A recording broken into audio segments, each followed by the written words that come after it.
It is a race against time right now on Mount Everest. Hundreds of hikers are trapped after a rare blizzard hit the mountain. Now rescuers are being sent 16,000 feet up to help bring down the trapped people.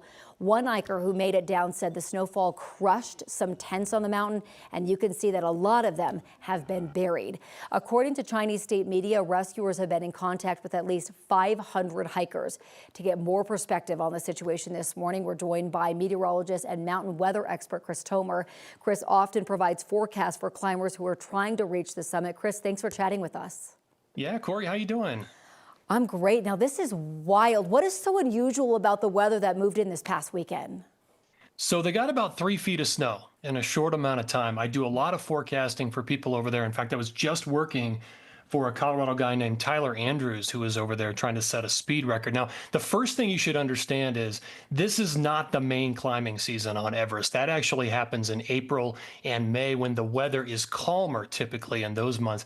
This is more of a time where you have hikers just kind of trekking around to these different base camps and villages. And this happened on the China side, the Tibet side of Mount Everest, which is up on sort of the north eastern side. So you had this big storm system, this dip in the jet stream, which really steers all the weather around.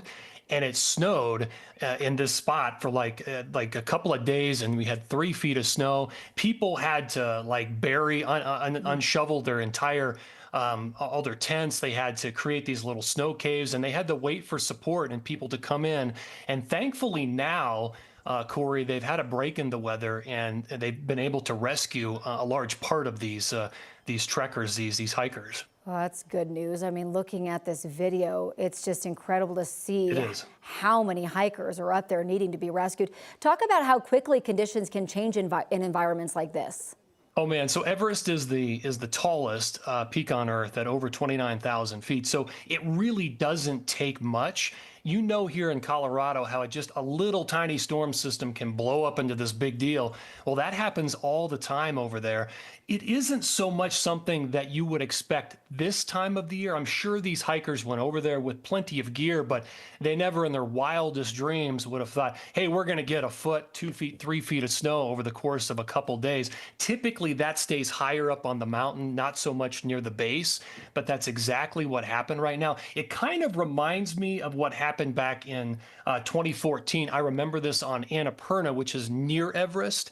That trapped a lot of hikers in a very similar situation, and 43 people died. It's just hard to get in there and rescue in these remote areas. Yeah, we've heard some of those eyewitness accounts about those tents being completely crushed. What are the exposure risks for anyone that's left there? It's significant. I mean, you know, when you have 3 feet of snow, it's hard to move around. It's colder now.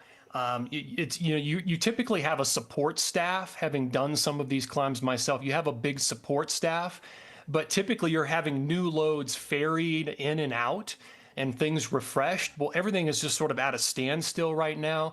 And it may be that some of these people don't have enough gear, and so they need to have some help here very soon. Chris, you talked about how they kind of got a break in the weather for now. What does that weather window look like? It's a pretty good one. Okay. I think we're going to see some higher pressures move in, which typically means better days, drier days, some sunny days. Things will start to dry out. And at those altitudes up at like 17,000 over there, that the snow is going to start to melt pretty quickly, even at those altitudes. That sun is really intense up there. So I think they have a number of things now that have turned in their favor. So we should be looking at a pretty optimistic situation now. I mean, aside from obviously we're seeing the images of, you know, the snow that came down, talk about the other elements that just anyone who decides to hike Everest is dealing with right now. Yeah, so this time of the year, you can't have sort of like freak storms like this, but I mean, you got to have all the layers. You know this from living in Colorado, and if you've ever done a 14er here, I mean, it can be beautiful in the morning, and then you have all this weather that builds in the afternoons, and you may have to add layers. It's the same thing over there. It's just at a much higher elevation, and so those temperatures can drop even faster up there, 16, 17,000 feet. So you got to have down layers like a nice puffy jacket. You got gloves, hats, and really good footwear. That's one of the keys. It may be that you see a lot of people try to do these peaks in like tennis shoes or trail runners. In this situation, I mean, you can see how that could turn into a really bad situation pretty fast. So you have to be prepared, especially over there at those altitudes, for anything. Chris, I know that you work with some people that, climbing the mountain right now. It sounds like you've been in contact with someone that is currently there or maybe was rescued. What's going on? How are they doing? Yeah, so Tyler was there. I think he left a couple of weeks ago, and there was a pretty good weather window then. And he was trying to set a speed record on Everest up to he would climb to the top and then come back down and trying to break that record. So he was out of there just in time. But having worked with people that have been up there in exactly these types of scenarios, typically it's like, hey, this is going to be a beautiful hike up to the base of Mount Everest. It shouldn't be a big deal. And then all of a sudden, when this weather hits, it just changes everything dramatically. Now, sometimes, and we're talking about like in April and May, you can get helicopters that come in and out of those base areas and remove people pretty quickly. The twist on this is that we're talking about the Chinese side here. This is Tibet. The rules are completely different over there. The infrastructure is totally different. The politics are totally different versus Nepal.